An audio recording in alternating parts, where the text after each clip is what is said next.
À nouveau, bonsoir, bienvenue au débat. Ce soir, deux thématiques importantes seront au cœur de nos échanges. La première, le rapatriement des migrants béninois que révèlent ces retours forcés sur nos politiques migratoires et quelles solutions dissuasives peuvent être envisagées pour empêcher ce phénomène.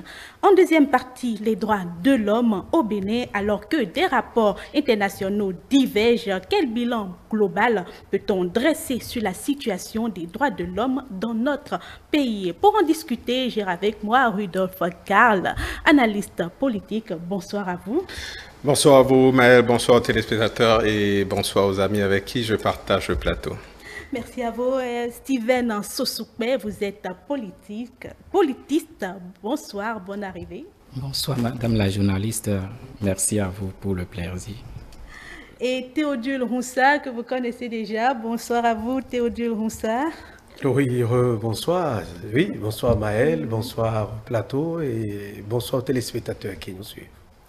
Alors, ces dernières années, des centaines de Béninois ont été rapatriés de différents pays. Je vous dresse en quelques lignes le contexte. Décembre 2024, 150 Béninois ont été rapatriés d'Algérie et de la Guinée équatoriale via des efforts conjoints du gouvernement béninois et de l'OIM. En août 2023, retour volontaire de 114 Béninois depuis la Libye avec toujours le soutien de l'OIM. Ces retours forcés soulève des questions sur les causes profondes de la migration clandestine, précarité économique, recherche de meilleures opportunités ou désinformation sur les risques encourus. Alors, ma première question s'adresse à vous, Rudolf Karl. Pourquoi ces retours forcés observés depuis un moment?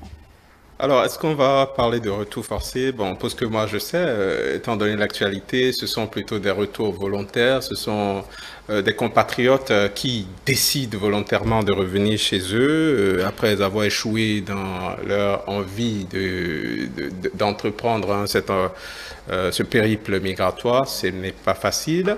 Vous faites bien de mettre cette actualité au cœur de ce débat parce que c'est quand même une tendance plutôt inquiétante. Au Bénin, on savait, on connaissait les migrations sur le continent, notamment bon, dans nos familles, hein, on a presque tous ou dans l'entourage quelqu'un qu'on appelle Gabon-ton, Congo-ton, Abidjan-ton,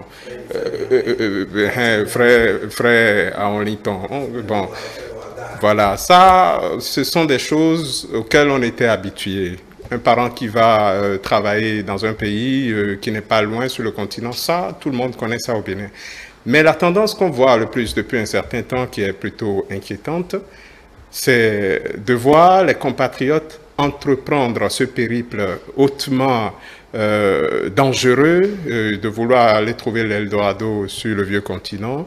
Et bon, ça, c'est une tendance hein, qu'on connaissait depuis des décennies maintenant pour les pays comme le Sénégal, le Mali, la Guinée, la Côte d'Ivoire, où les gens prennent des risques, soit par le désert, soit à travers la Méditerranée, et puis avec les risques, les catastrophes humaines où des gens meurent dans les océans par centaines. Au Bénin, quand même, c'est vrai que l'ampleur n'est pas encore à ce niveau-là, mais bon, ça commence à venir et il faut trouver les moyens pour l'arrêter si c'est possible. Mais bon, moi je pense que les causes, comme vous le demandez, c'est ces gens qui partent, c'est prioritairement, fondamentalement pour des raisons économiques. Donc ça veut dire qu'ils ont un mal-être hein, chez eux et puis ils estiment qu'en allant en Occident, ils vont pouvoir refaire leur situation économique. C'est pour ça qu'ils partent le plus. Il faut s'y pencher parce qu'après tout, c'est des compatriotes. Moi, je ne voudrais pas que le Bénin soit dans l'actualité de cette façon-là, où on dit des migrants sont décédés dans l'océan, on donne des bilans macabres de compatriotes béninois. Ce n'est pas des choses qu'on souhaite. Alors, je reviens à vous aussi, Steven Sosukpe. Quelles sont les causes qui sous-tendent ces migrations clandestines? Et déjà, d'entrée, on va commencer par dire que nous sommes dans un monde en mutation et dans un monde en tension.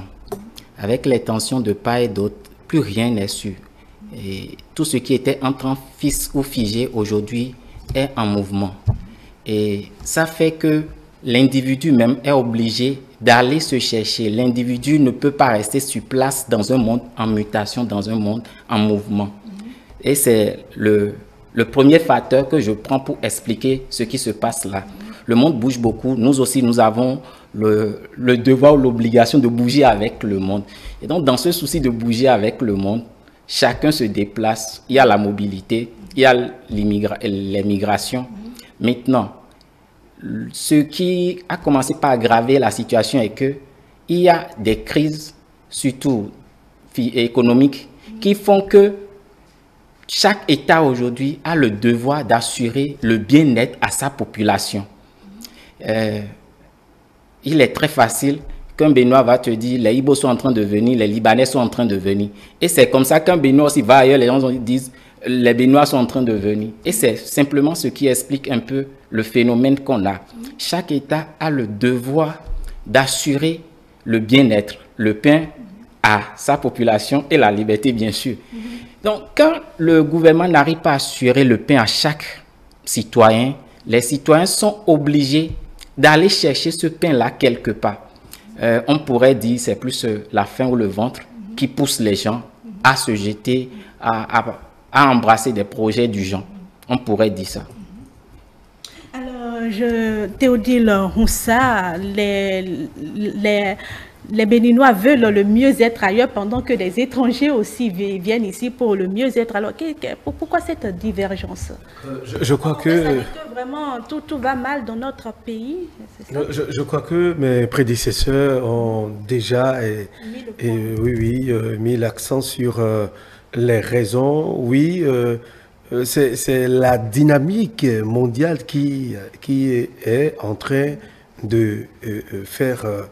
le nid à tout ça, fait le tapis, c'est-à-dire dérouler le tapis pour qu'on cherche c'est quoi, ça évolue, le monde évolue, la dynamique elle est très forte et beaucoup n'arrivent pas à se trouver des moyens de s'adapter aux réalités, aux nouvelles dimensions, aux nouvelles dynamiques qui imposent la vie dans chaque pays. Et on pense, et c'est ce que malheureusement ça fait, ce sont je dirais, le côté négatif de la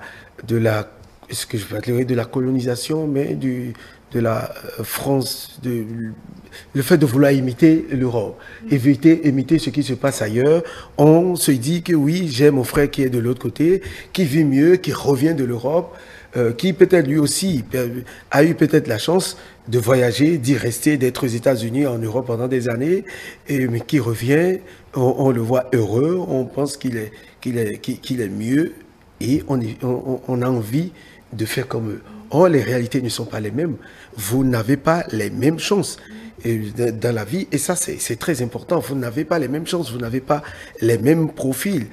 Et c'est toujours le mieux-être qui conduit les gens à cela, le mieux-être que l'on recherche. C'est-à-dire que on veut se faire différencier. On veut que dès qu'on revienne, qu'on se dise ah ça c'est mon enfant qui est revenu de la France, des États-Unis, etc., etc.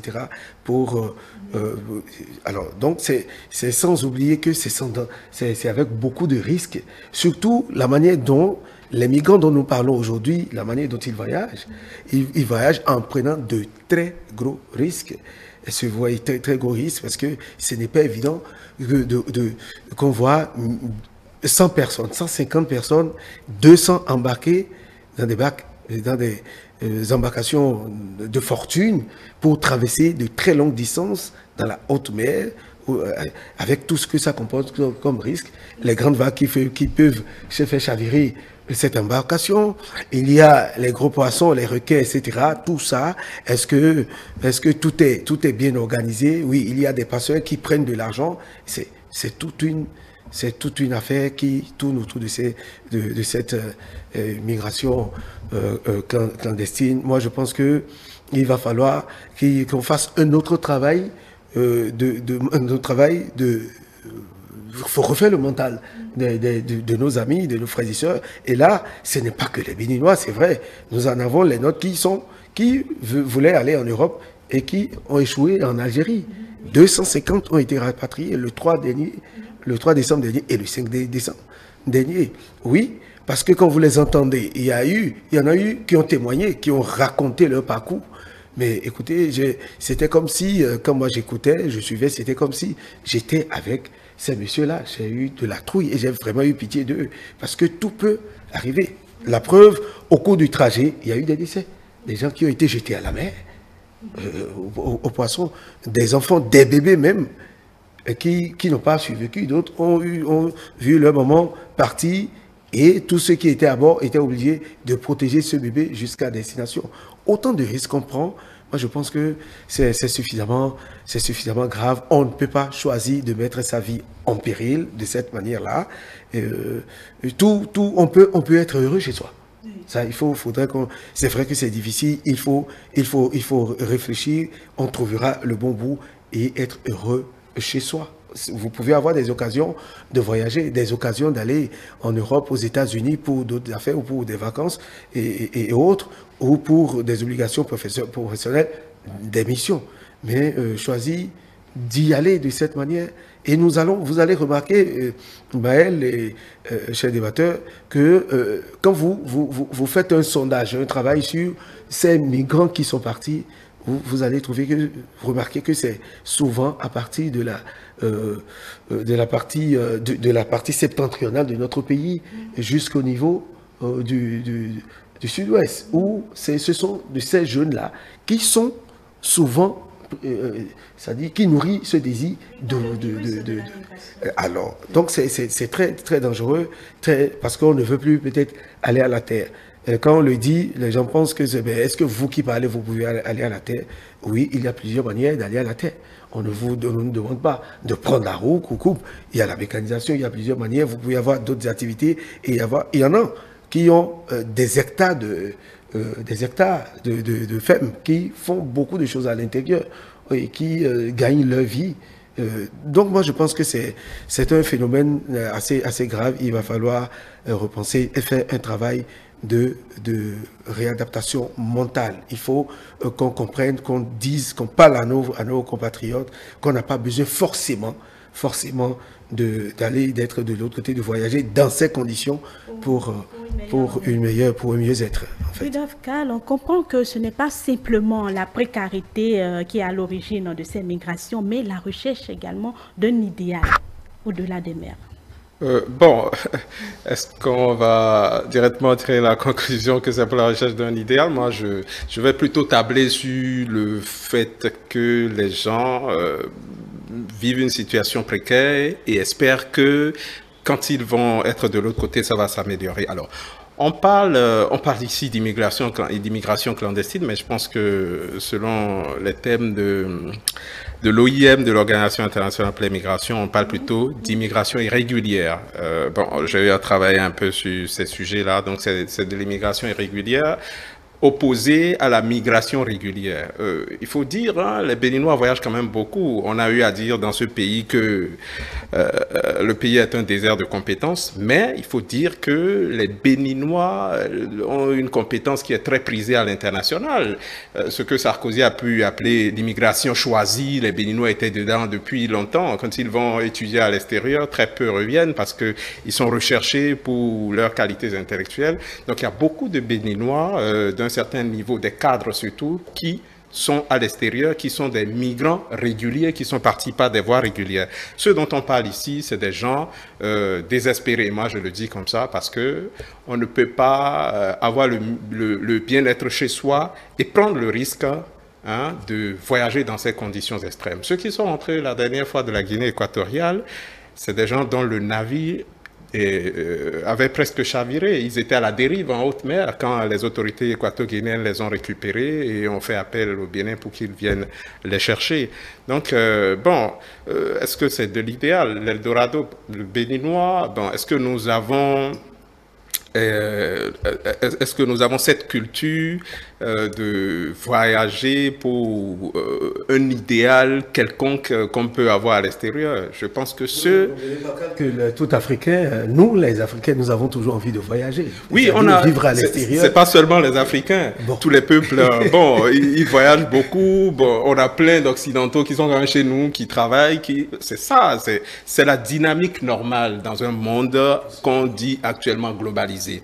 Les gens doivent voyager, mais partir par les voies régulières, c'est ce qui est normal. Quand les gens prennent autant de risques, là, il y a un problème. Et bon, qui ne veut pas voyager, nous voulons tous voyager. Nous voyageons, nous autres, nous voyageons par des voies régulières. C'est un plaisir de voyager, d'aller voir comment c'est à l'extérieur que chez soi. Mais on parle ici des gens qui prennent d'énormes risques que nous, sur ce plateau, nous ne prendrions pas. Je présume, moi, je ne prendrai pas ces risques quand même. Voilà, que nous ne prendrions pas. Pas de gros requins. Oui, c'est ça. C'est là le débat. Et je pense que c'est indicateur d'un malaise social, même s'il ne faut pas dramatiser, parce que ce qui arrive aujourd'hui est en dose infinitésimale. C'est même pas 1% de la population qui est dedans.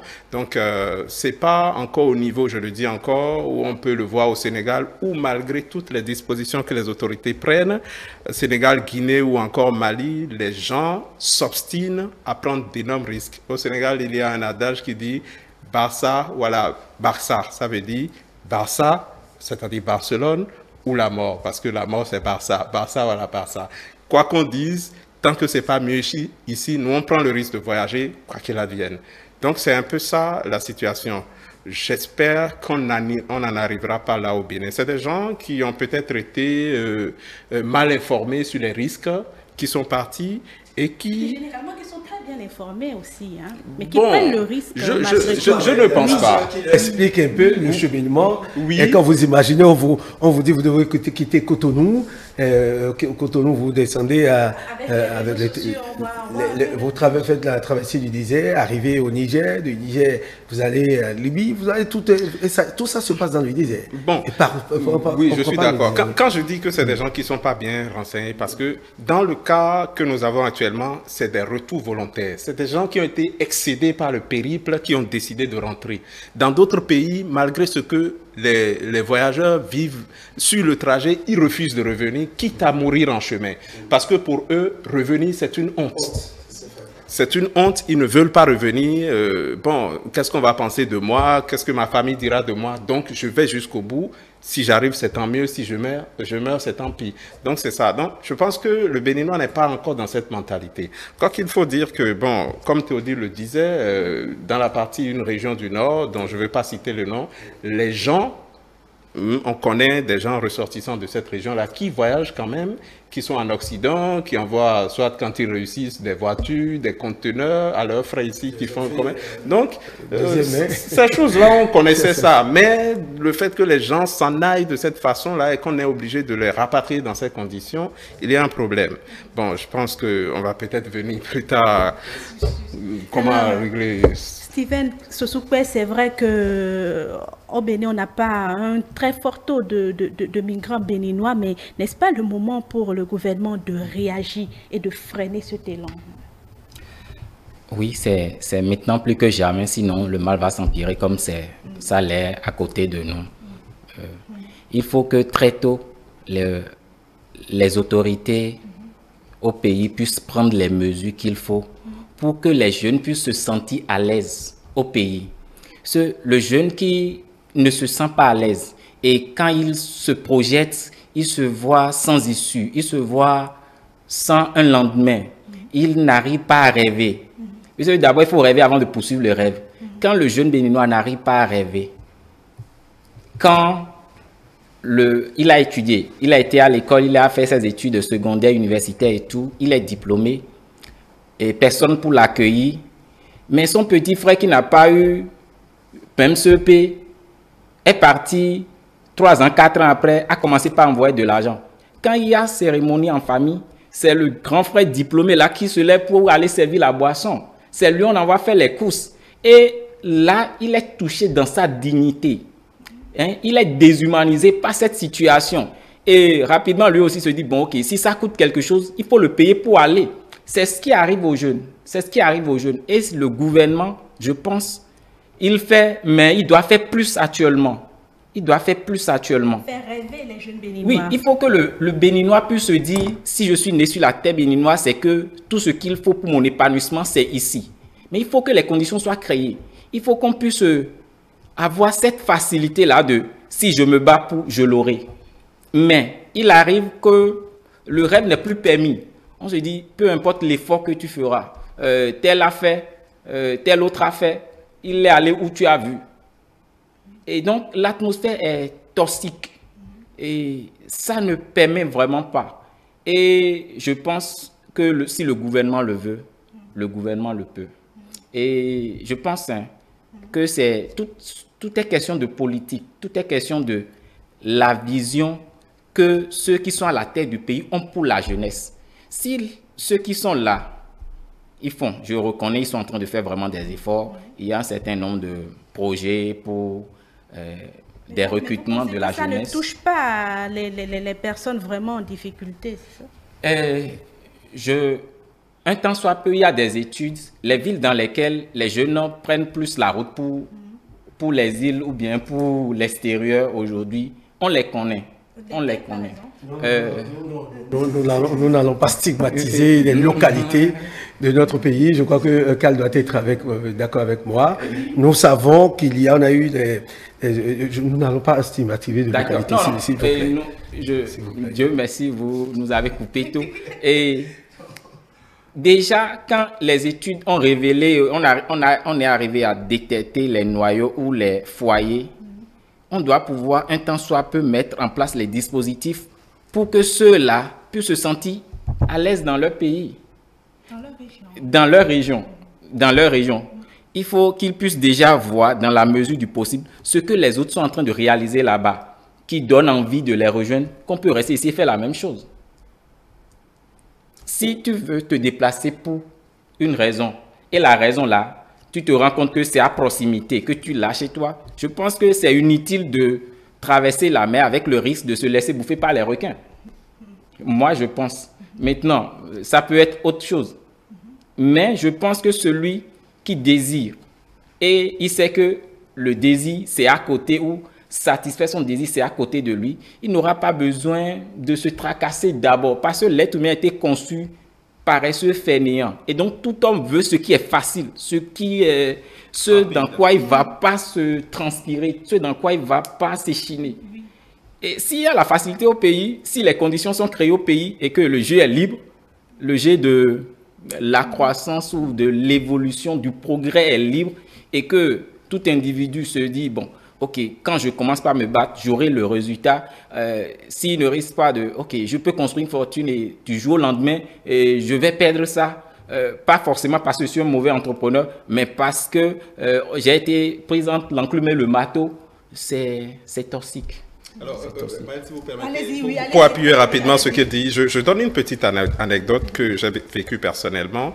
C'est lié à la fermeture de la frontière avec le Niger. Je suis allé travailler, faire un sujet sur la fermeture, sur les 1 an, ou bien au moment où la fermeture était intervenue, j'ai travaillé là-dessus et je suis retourné 1 an plus tard. Donc, j'ai trouvé des chauffeurs routiers, des camionneurs. Vous savez, ce monde, c'est souvent les jeunes qui sont au volant des gros porteurs là. Alors, ils me disent que maintenant, ils sont là à ne rien faire parce que, bon, depuis que la frontière est fermée, ils n'ont plus d'activité. La majorité des camions que nous avons ici desservent le Niger.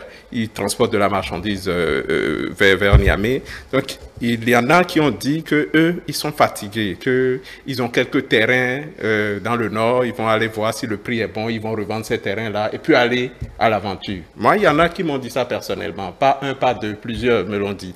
Donc, je continue à dire que fondamentalement et prioritairement, c'est pour des conditions, c'est pour des raisons économiques que les gens entreprennent ce périple-là. Et bon, il faut que les autorités prennent le taureau par les cornes, hein, prennent le mal à la racine encore, maintenant qu'il est encore temps de le maîtriser. La proportion, je le dis encore, n'est pas démesurée. C'est encore un problème qu'on peut tuer dans l'œuf rapidement si pour autant il y a la volonté politique. C'est-à-dire que le gouvernement n'a pas encore fait des actions dans ce sens depuis le début. Pour ce que moi je sais, au risque de me tromper, je n'ai encore vu aucune action. Vous savez, dans certains pays, quand les migrants reviennent, il y a une politique de réinsertion.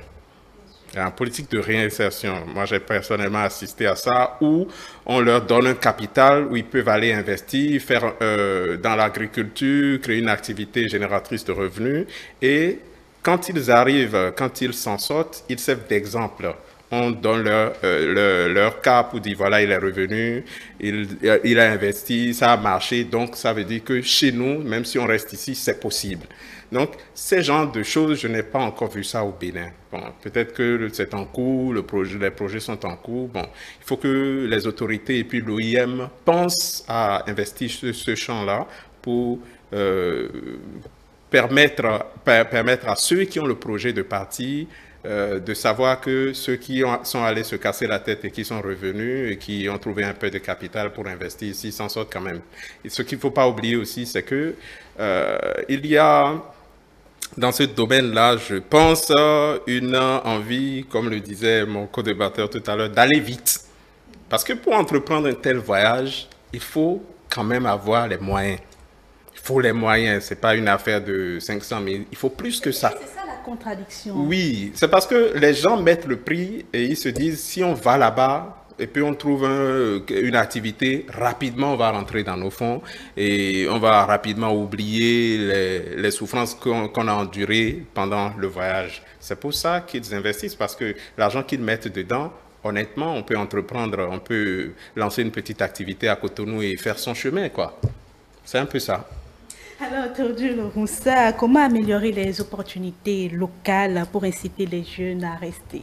Oui, comment améliorer les opportunités locales avant d'en arriver là? Maël, si vous permettez, je vais sauter sur la chute de Cal tout à l'heure, où il a parlé, oui, pour effectuer ce type de voyage, c'est de gros moyens.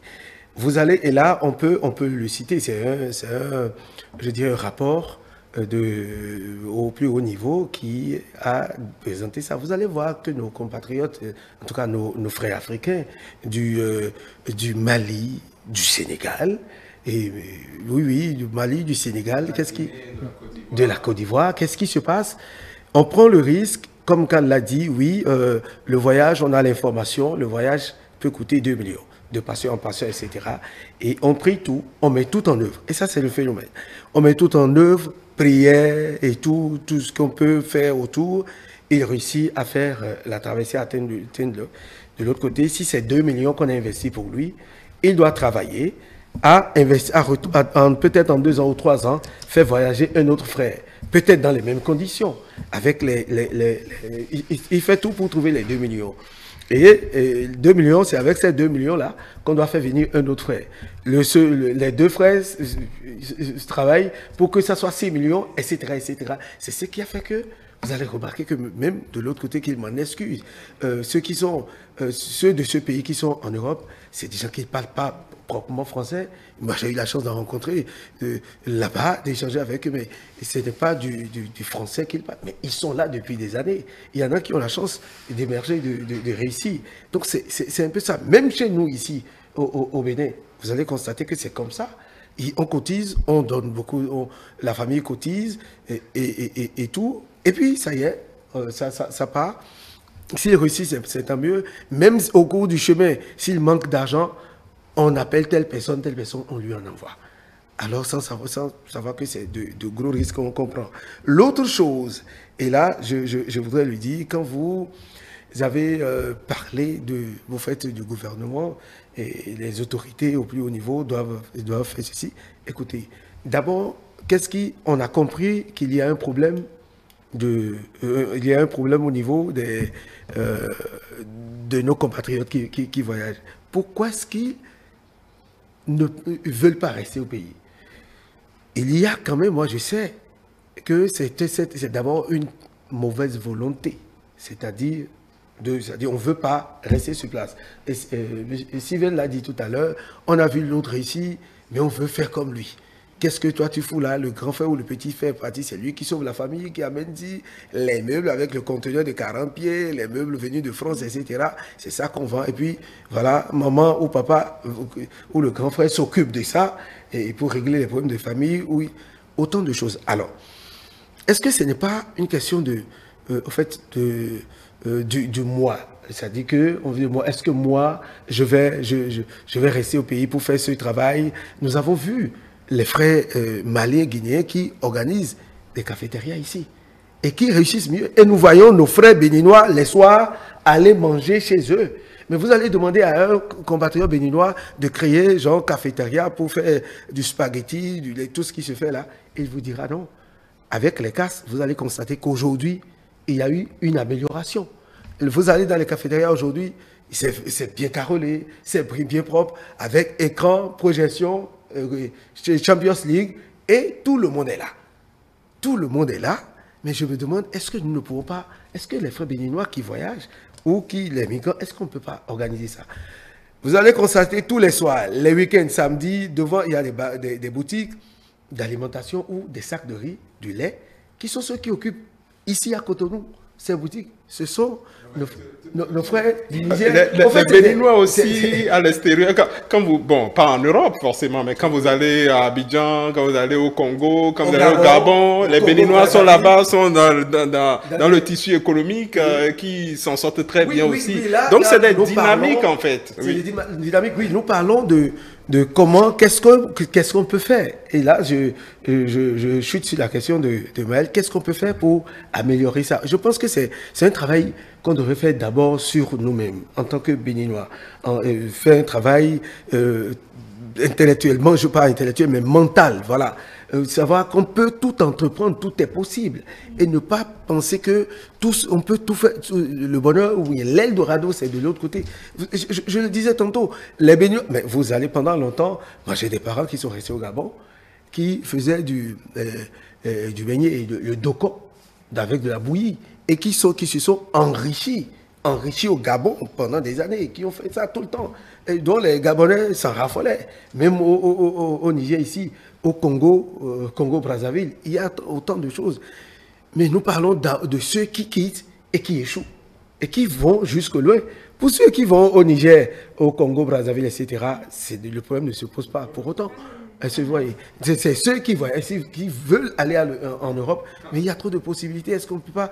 Mais le gouvernement a fait un travail.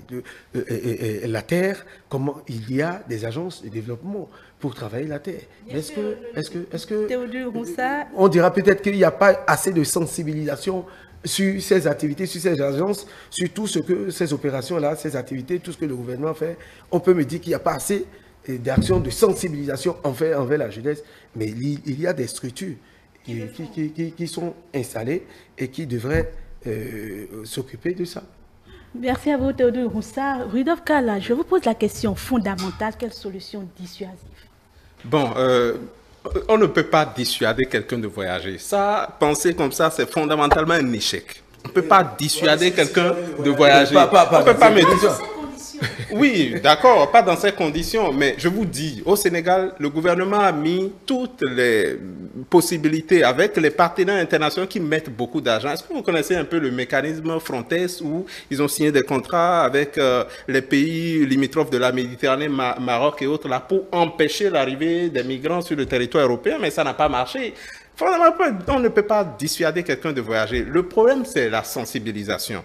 Moi, j'ai eu la chance de travailler dans un programme financé par les partenaires internationaux, où il y a, quand le phénomène est devenu vraiment insupportable au Sénégal, où les gens mouraient beaucoup dans la Méditerranée, où les Occidentaux étaient vraiment dépassés par le phénomène migratoire, ils ont mis des moyens de sensibilisation. Et le programme se déroulait, bon, pour ce que je sais, au Mali, au Sénégal, comment dit-on, en Guinée, en Côte d'Ivoire, bon, pour l'Afrique de l'Ouest ici. Bon, le Bénin ne faisait pas partie de ce programme parce qu'on estime que le Bénin n'est pas un pays de départ. le Burkina Faso n'en faisait pas partie parce que le Burkina n'est pas un pays de départ. Mais je pense que maintenant que le phénomène commence au Bénin, il faut que le gouvernement et les partenaires commencent à sensibiliser. Il ne faut pas attendre que ça atteigne des proportions insupportables avant de commencer à faire le tapage. C'est maintenant qu'on doit montrer aux gens, réagir. Moi, je pense plutôt que c'est la sensibilisation. Quelqu'un qui veut voyager, mais vous ne pouvez pas m'empêcher, par exemple, d'aller à Lomé. Si j'ai envie d'aller en Occident, non, si j'ai envie d'aller en Occident, je peux aller à Lomé et puis préparer mon voyage depuis Lomé et partir. Mais le jour où ça ne va pas marcher, on va dire qu'un migrant béninois a été intercepté quelque part. Est-ce qu'on n'a pas pris les dispositions pour m'en dissuader? On a certainement pris les dispositions, mais ça n'a pas marché. C'est plutôt la sensibilisation, expliquer aux gens le risque qu'il y a et surtout mettre les moyens pour que les jeunes là qui sont pris dans cette frénésie-là sachent qu'il n'y a... Bon, il y a déjà le partenariat. L'OIM est là, il y a le partenariat. Il faut que les partenaires commencent à mettre les moyens. Ce n'est pas seulement l'OIM. Bon, parce que quand les gens partent là, ils vont où? Ils vont en Europe pour la plupart. Donc, il faut que les ambassades qui sont là commencent à sensibiliser pour dire que chez eux, parce que ce que les gens ne savent pas aussi, en Occident, c'est plus tellement rose. Hein? La crise est partout. Donc, il ne faut pas aller ajouter des problèmes aux problèmes là-bas. Ceux qui sont là-bas se plaignent déjà beaucoup. Il ne faut pas aller se rajouter à eux. Il faut sensibiliser les gens qu'ils aient l'information. Maintenant, si vous dites tout ça là et que quelqu'un prend le risque de partir, on sait que c'est une tête brûlée et on ne peut rien pour lui. Mais il y a des jusqu'au-boutistes. Oui, il y a des jusqu'au-boutistes, on ne peut rien pour eux. Alors, Steven Sosokwe, pour finir rapidement, clore cette première partie, quelle solution pour inciter les jeunes à rester dans leur pays? Rapidement. Quelle solution pour inciter les jeunes à rester dans leur pays? Je vais dire qu'il faut créer le rêve béninois. Il faut créer le rêve béninois pour que chaque Béninois puisse se dire c'est possible chez nous. Et maintenant, comment tuer le mal dans l'œuf? Je ne sais pas exactement comment les gens ont pu faire par le passé. Je veux parler du phénomène de l'excision des jeunes filles ou de l'excision des filles. C'était dans la tradition, mais aujourd'hui, on n'en parle plus. Quelle était la stratégie mise en place à l'époque? D'autant plus que ceci, c'est un phénomène nouveau. Je pense que la même stratégie ou l'implémentation de cette stratégie pourrait nous amener à avoir un résultat. C'est à mon avis, peut-être après ce plateau, j'irai fouiller un peu pour voir quelles étaient les stratégies mises en place pour que les excisions des jeunes filles au Bénin soient un temps soit peu mesurées ou plus ou moins éradiquées. Puisqu'on a connu ce phénomène-là, c'est d'abord de notre tradition, on est venu, on a trouvé, on a grandi avec. Oui, carrément différent. Non, je suis en train de faire une analogie pour montrer comment est-ce que la tradition était protectrice d'un phénomène. La tradition protégeait tant soit peu l'excision des jeunes filles. Mais aujourd'hui, on n'en fait plus. Et pratiquement tout le monde est en train de l'oublier. On en fait de moins en moins. Si tous nous sommes d'accord qu'aujourd'hui, ça se fait de moins en moins.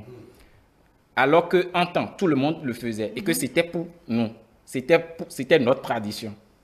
Et qu'aujourd'hui, c'est des individus qui ont commencé par... Je pense que la même stratégie, l'implémentation de la stratégie là pourrait... Je peux me tromper. On pourrait aller l'expérimenter au moins pour voir. On pourrait aller l'expérimenter pour voir. Vous pouvez voir que c'est de coq à l'âne. C'est peut-être que je n'ai pas vraiment mis les mots sur l'idée. Mais je pense que le mécanisme qui a permis de freiner ou de corriger ce mal, ce mécanisme-là pourrait un temps soit peu aider à résoudre le problème que nous avons devant nous.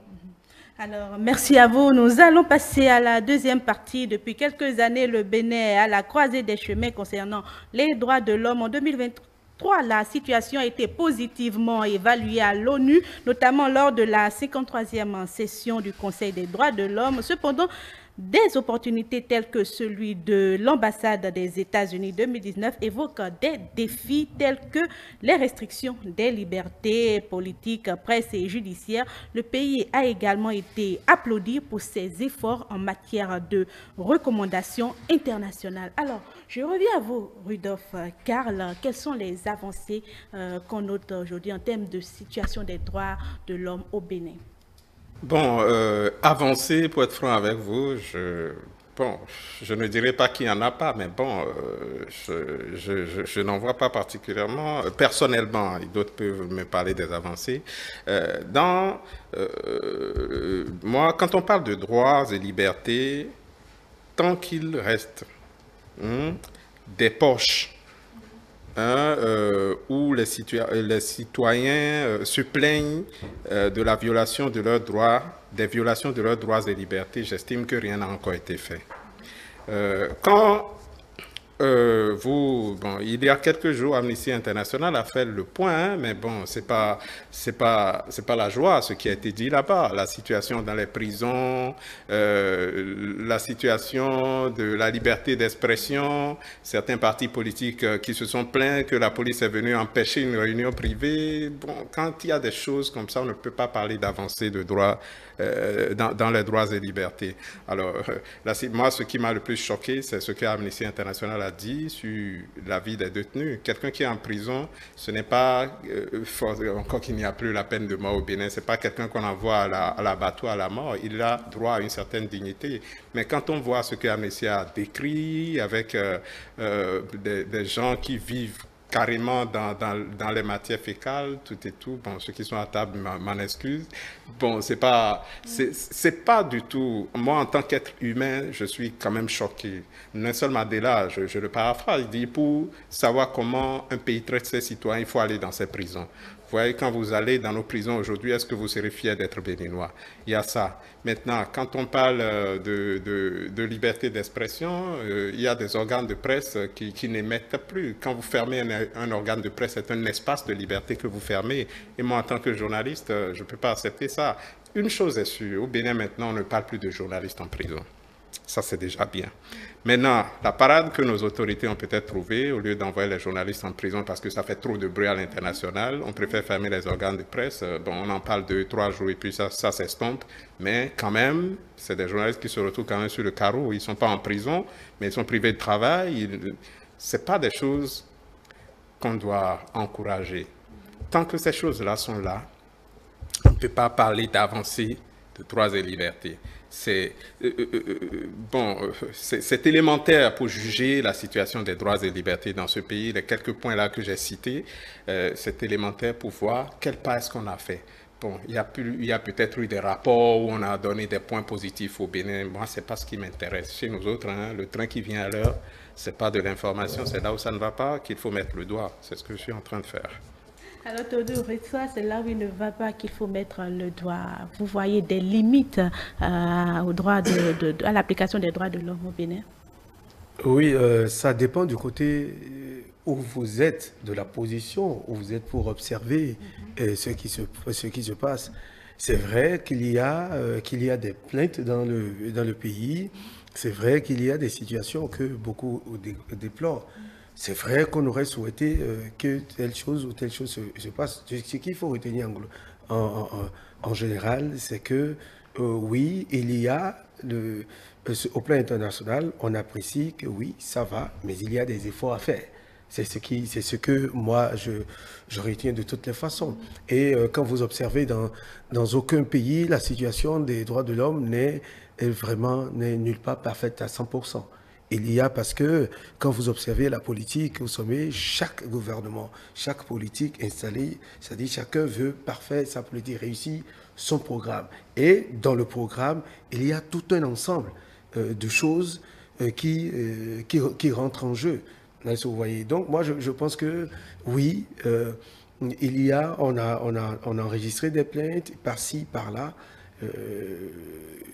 Il faut noter aussi que il reste beaucoup de choses à faire pour que les droits de l'homme soient véritablement respectés, que le Béninois se sente en sécurité, que les hommes se sentent en sécurité dans leur mouvement de va-et-vient et dans leur expression. Vous n'oubliez pas que tout droit de l'homme est régi par des tests que nous devons respecter. N'acceptez pas que quelqu'un ne respecte pas les tests de la République et qui enfreint aux lois de la République ou qui sera peut-être interpellé ou rogné et qu'on parlera de non-respect des droits de l'homme. Il faut reconnaître ça. Dans le même temps, je dis oui, il y a des poches qu'il faut vraiment revoir pour que la situation soit mieux appréciée. Bien sûr. Alors, Steven Sosukwe, comment évaluez-vous les efforts du gouvernement pour améliorer l'accès aux droits fondamentaux, l'accès à la santé, l'éducation? Comment évaluez-vous ces efforts quand même? Nous allons dire simplement que l'État béninois ou le gouvernement béninois est en train de travailler. Et vous avez pris les deux secteurs dans lesquels les lignes sont en train de bouger positivement. L'éducation. Aujourd'hui, en matière d'éducation et de connaissances en matière de droits humains au Bénin, beaucoup de choses se font. Et quand on a l'information, on se comporte forcément autrement. Sinon, l'information crée la transformation. En matière de santé aussi, aujourd'hui, la santé des patients, et le droit aux soins des mères, des femmes et des enfants, des nouveaux-nés, tout ça là, c'est des trucs qui sont en train d'être pris en compte par les politiques au pays. Et ça, au moins, il faut relever ça. Mais les droits de l'homme ou les droits humains, tels que le Béninois l'a connu en temps, aujourd'hui, le Bénin a chuté, sinon le Bénin n'existe plus. On a connu les droits humains sur l'aspect de... Le Bénin n'existe plus. Je ne suis pas d'accord avec vous. Dans le droit, non, je suis en train d'aller quelque part. Je disais qu'aujourd'hui, le domaine dans lequel le Bénin s'était présenté comme major de promo à l'école de droit de l'homme, c'était la liberté d'expression, c'était la liberté de manifestation.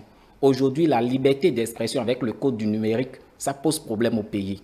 Je me rappelle, il n'y a pas si longtemps que ça, les mercredis rouges, ça tapait, ça bougeait beaucoup. Je me rappelle d'un certain nombre de matchs, il y a même de matchs où j'ai même appelé un match aller-retour, étoile rouge, Lénine. C'est-à-dire, on a marché de Lénine pour venir à l'étoile rouge. Après, on a repris le même match mercredi rouge, de Lénine à l'étoile rouge. Le sens inverse, quoi. De l'étoile à Lénine rouge, parce que la première fois, c'était de... Non. Bon, en tout cas, il y a eu aller-retour comme ça, un va-et-vient entre étoile rouge et Lénine. Et aujourd'hui, on ne peut plus faire ça. C'est déplorable et c'est regrettable aussi. C'est déplorable, c'est regrettable. Mais en matière de droit à l'éducation, en matière de droit à la santé, au Bénin, les lignes sont en train de bouger et de bouger positivement. Oui. Alors, Rudolph Kall, quel bilan dressez-vous, général, de la situation des droits de l'homme au Bénin? C'est vrai qu'il y a des choses à refaire, mais quand même, le gouvernement travaille. Oui, le gouvernement travaille, on le voit, le gouvernement travaille, vous n'avez pas tort de le dire, dans le domaine de l'éducation, de la santé, oui, le gouvernement travaille, vous et moi on le voit, mais moi je veux qu'on insiste sur là où ça ne marche pas. Actuellement, on ne peut plus marcher tranquillement dans ce pays, à ce qui me semble. Si la marche est dans les normes, le problème ne s'oppose pas. Oui, mais les syndicalistes voulaient marcher, la marche était dans les normes, mais ça avait été interdit. Avant d'être autorisé. Est-ce que vous étiez créé des dieux? Non, mais bon, pourquoi est-ce qu'on a autorisé après? On pouvait les laisser marcher et puis encadrer. Pourquoi est-ce qu'on a dû autoriser une première fois? Parce qu'il y avait un tollé, tout et tout, donc on a dû laisser les gens marcher. Mais bon, je suis d'accord avec Théodule sur un point. Nous sommes dans un contexte international où les régimes deviennent de plus en plus autoritaires, se radicalisent. C'est un peu partout, il faut le constater. Regardez autour de nous, c'est un peu ça. Les gens n'arrivent plus à marcher, à s'exprimer, tout et tout. C'est pas bien. Nous avons connu la démocratie. Bon, nous l'avons inaugurée chez nous ici dans les années 90. On en a vraiment joui. Bon, je ne comprends pas pourquoi est-ce qu'on est en train de se refermer comme ça. Qu'est-ce qui ne va pas? Est-ce qu'on a joui véritablement? Donnez-moi peut-être des exemples où on non, a dans le domaine des droits et libertés. Quand vous allez partout en Afrique de l'Ouest, ici, on vous dira que le Bénin était un phare. Est-ce qu'il est toujours? C'est de ça, moi, je parle, en fait. Dans le domaine des droits et libertés, on pouvait, la presse, les journalistes comme moi, bon, au Bénin, la presse était vraiment vivante. Est-ce que c'est toujours le cas aujourd'hui? Combien d'organes de presse? C'est la dynamique qui l'impose. Quelle dynamique? Quelle dynamique? Non, non, je ne comprends pas. Quelle dynamique? Non, les choses vont de mal en pire. Il faut qu'on se ressaisisse. Moi, je ne jette la pierre à personne. Nous sommes tous responsables, nous sommes tous coupables. Il faut que chacun prenne ses responsabilités, qu'on s'arrête à un certain moment, qu'on se dise que là où on va, là, c'est pas bon. Pas du tout alors. Alors, merci à vous, Rudolf Karl. Théodore Rosa, vous avez quelque chose à dire? Non, non, c'est ça. Alors, c'est sur les mots de Rudolf Karl que nous allons conclure. Merci à vous également, Steven Sosoukwe. Théodore Rosa, merci à vous, chers téléspectateurs. Merci de nous avoir suivis. C'est la fin de ce débat et à vendredi prochain pour un autre débat, toujours en direct du studio François Xavier Noumon.